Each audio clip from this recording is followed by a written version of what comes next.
Bueno, saiotik espero dudana batez ere da, ondo pasatzea. Nire lagunen edo bertxokiden bertsoekin, eta nire bertsoekin bebai, publikoak barregin dezala, ondo pasatzea eta listo, besterik ez.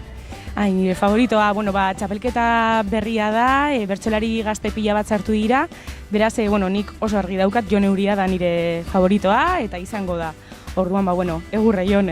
Eta saioan, nik uste dut Oiana Bartra dela pizkat favorita orokorra, niri Oiana gustatzen zait nola kantatzen duen.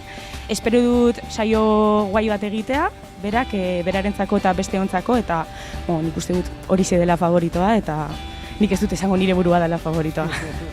Arriskutsuena ez dakit, lagunik onena nire ustez izango da Asier Alcedo, harreman polita daukat berarekin eta gustora kantatuko dut bera ondoan izan da.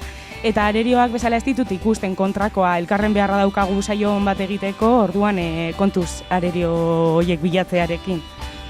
Nik umorea. Egia da dramarako aukera handia dagoela, eta erraztasun handiagoa igual, eta umorea egitea zailagoa da, baina niri beti gustatzen zait asko umorea.